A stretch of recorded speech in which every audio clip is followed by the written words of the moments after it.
There is the countdown on your screens, ladies and gentlemen. We're loading into game number 1 of this best of 3. And let's...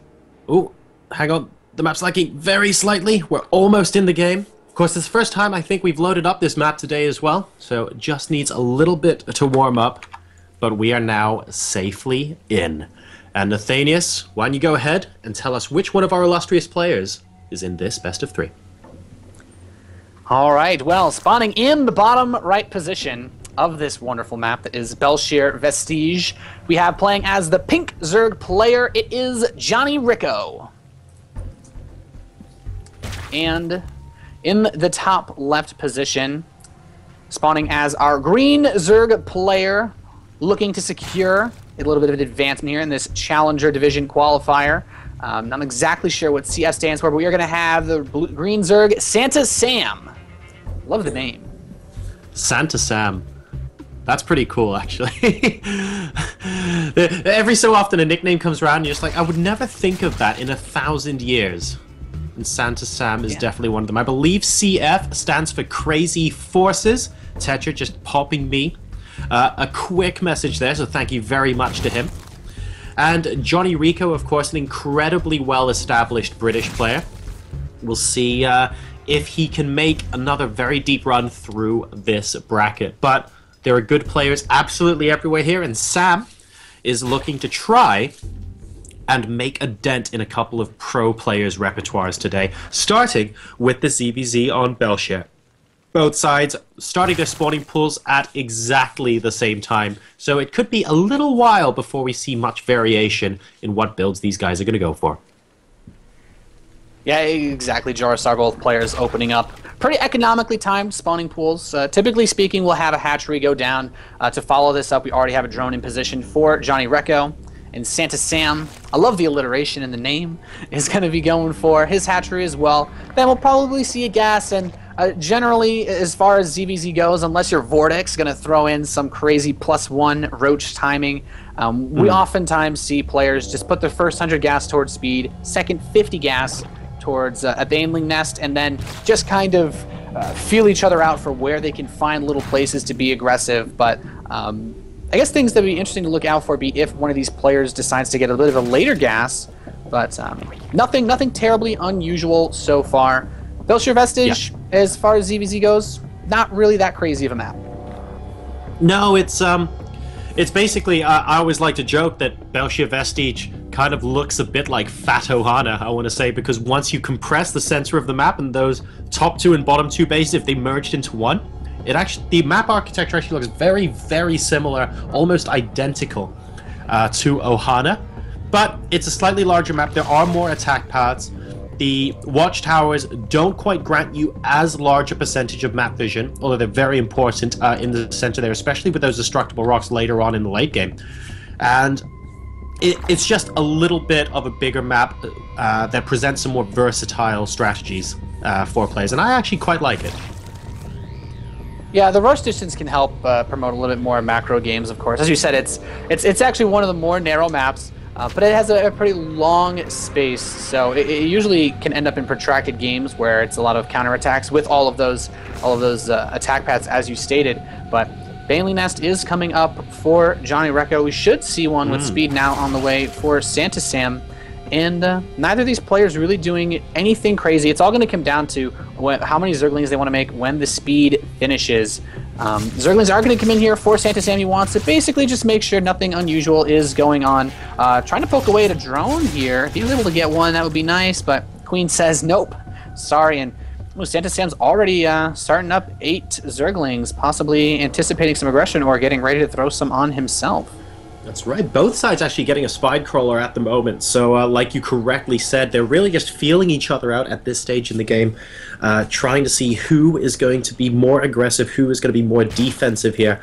And we have one of these players will inevitably end up going for the aggression, and we'll see a defender. Right now, Johnny Rico's just morphing in a couple of Banelings. Nothing too out of the ordinary just yet. but he has got a few more speedlings out scouting around the map. Oh, and he's going to get one into the main base as well. So he's going to feel pretty confident now. He's seen the layer timing as well, which, to be honest, is almost identical. But that might give him the confidence he needs to maybe poke in somewhere and see if he can't do a bit of damage. Yeah, I was about to say, you know, seeing that lair go down for Johnny Recco with the lings that Santa Sam had made kind of gave him a tiny opportunity where he could have tried to put on some aggression. Typically speaking, going for a lair this quickly can be a bit greedy if your opponent wants to go for a big ling bane attack, and that's why we also see the spine crawler as well. But also kind of interesting is Johnny Recco's positioning on a spine crawler. It's not really close enough to get tucked in by the hatchery. You can't really park the queen by it defensively. But Johnny Recco does have a couple of defensive banelings, and I feel like those drones that were the larva that was spent on those zerglings gives Johnny Recco a very, very minuscule lead in the drone count. But with those layers finishing up, we do have spires on the way. You're absolutely right, by the way. We have Johnny Recco currently up just a couple of drones, 48 to 45. Nothing absolutely substantial, but every little helps, especially in a mirror matchup.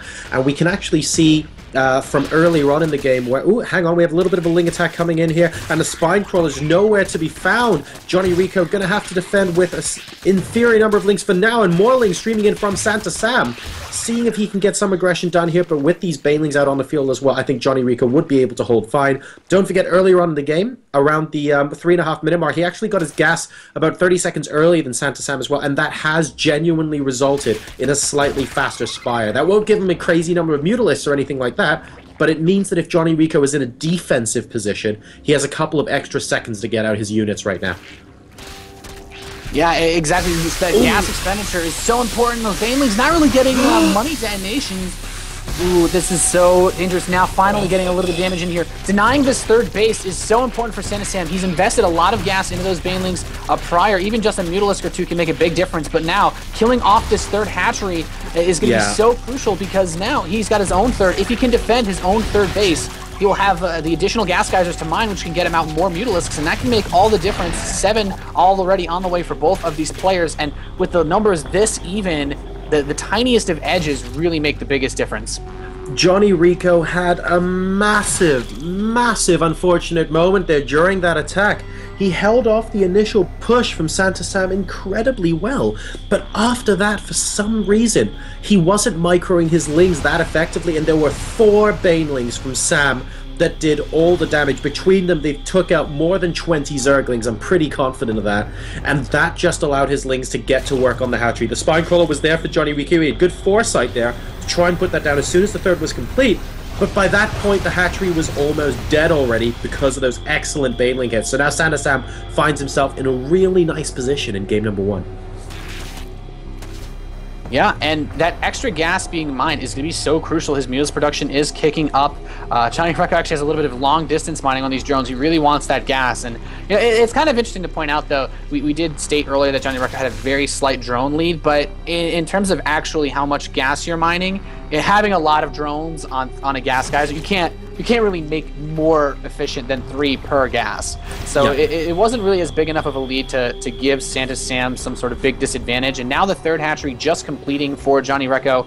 And, well, the mutalisk count is going to slowly but surely start to tip in the favor of Santa Sam. It also depends whether he wants to invest his gas into any other ventures, if he wants to make any kind of tech switch. Both players going for the Carapace first, which is the most important upgrade, I think, in ZVZ, as far as being able to negate the effects of the bouncing glaive worm attack that the mutalisks do have. Being able to soak up that damage is one of the most important things, especially when you have so many mutalisks and so many attacks bouncing on each other. That's right. I mean, in the current metagame, a lot of Mutalisk ZVZ, it's incredibly important to be able to soak up those attacks, because the smallest differences like that mean the difference of a single muter advantage going into a big engagement, which actually ultimately wins you that battle and potentially the game. So we see a lot of players making sure they research that armor first. We see players move with Zerglings out with their Mutalisks so that the bounce glaive attacks from their opponents can get sucked up by those lings on the ground and whoever wins the air battle tends to win the war. But we see an interesting development here from Johnny Rico. He's actually gone straight up to his infestation pit as well, which is now complete and behind at his natural, and he's going for pathogen glands very, very quickly. So rather than go into late game Muta versus Muta here, it looks like Johnny Rico's going to try and get into a position where a couple of fungal growths can augment a smaller number of mutas to hopefully defeat Santa Sam's superior muta count. This will be really interesting as it plays out.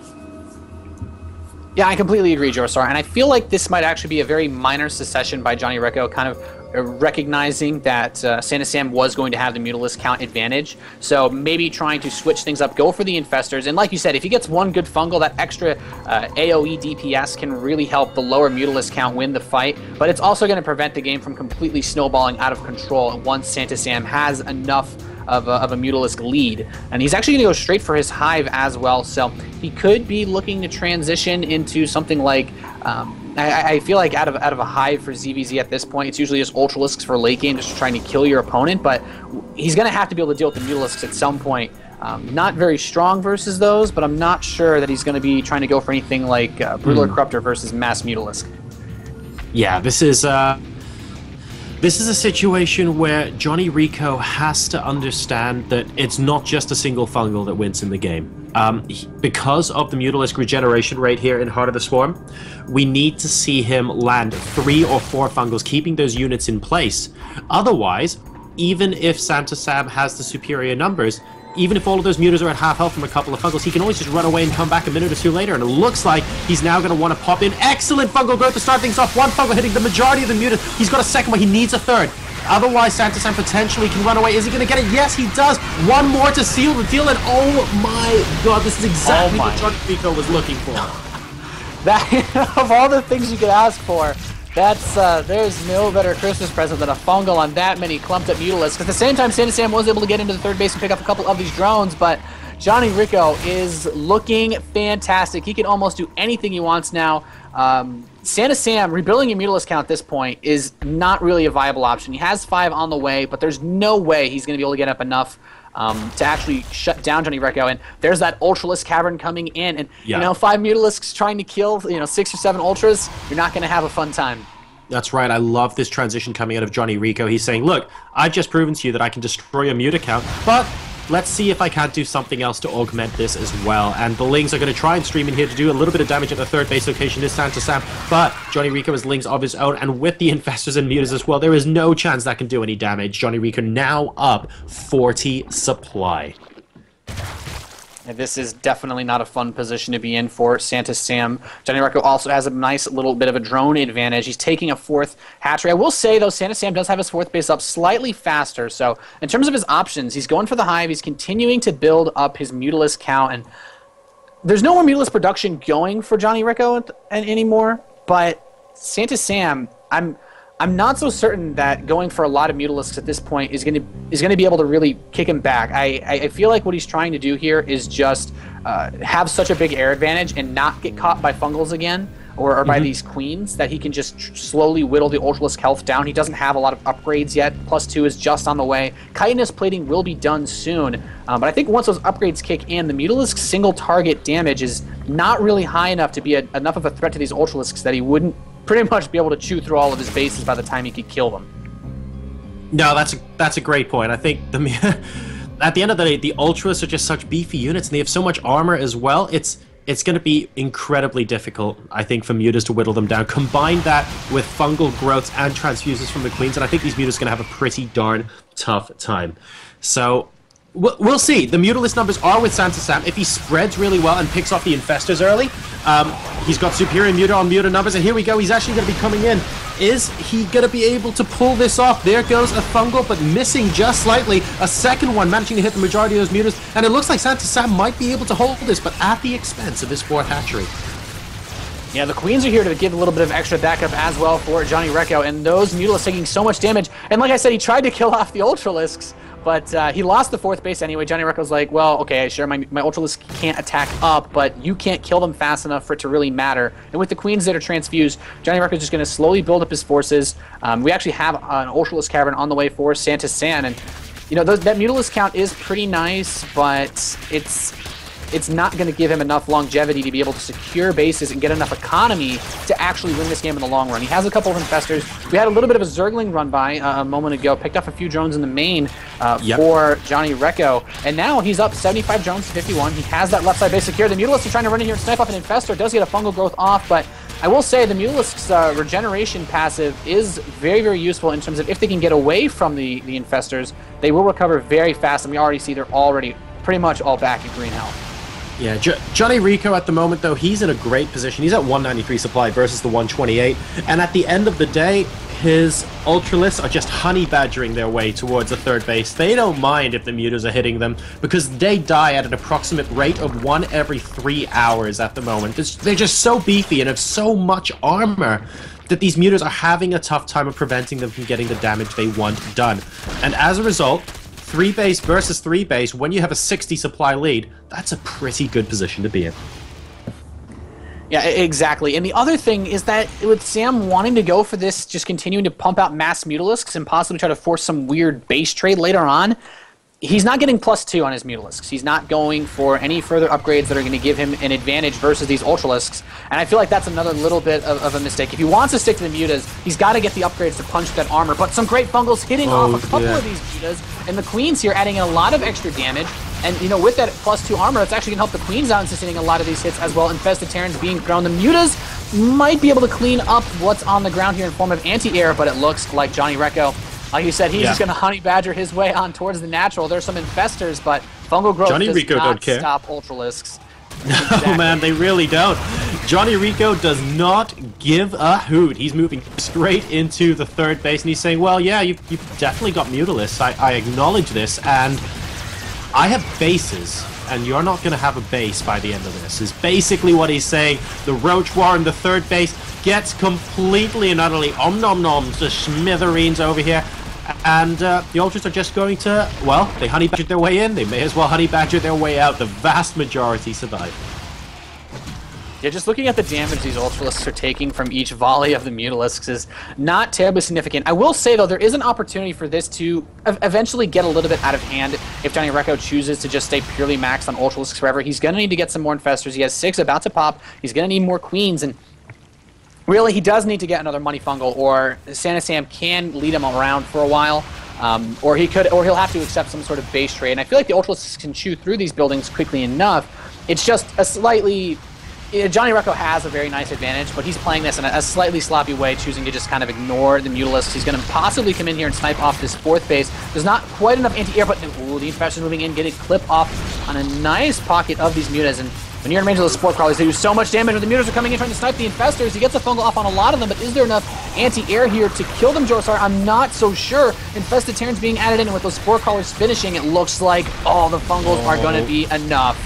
Yeah, the fungals are way too much here, Nathanius. It's really difficult position to be in right now. And here's the issue. Santa Sam has the superior air army, and it's incredibly frustrating for Johnny Recco to deal with, yes. But crucially, Santa Sam doesn't have the economy behind him to replenish once any part of this air army dies. So even though Sam's in a position where, yes, he's enjoying being able to squeeze out a win in most of these battles, if he gets caught out by fungals, he can't remake these Mutalisks, whereas Johnny Recco can remake Infestors, can remake Queens, can remake Ultralisks all day, every day, and not mind about it, which is why he now enjoys a 100 supply advantage over his opponent, and even though he doesn't have that air superiority, it doesn't actually matter at this point.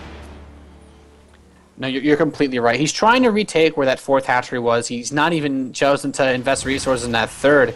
That he lost earlier, but the Zerglings are going to run in for Johnny Recco, and he is just going to come here and try to pick this off. He's got that +3 Carapace, so it's even going to be a little bit harder for the Mutalisks to kill those Zerglings. Forces a cancel on that hatchery, and I feel like Johnny Recco, he just wants to make sure that he's going to have enough anti-air to just punch through and kill everything with his next attack.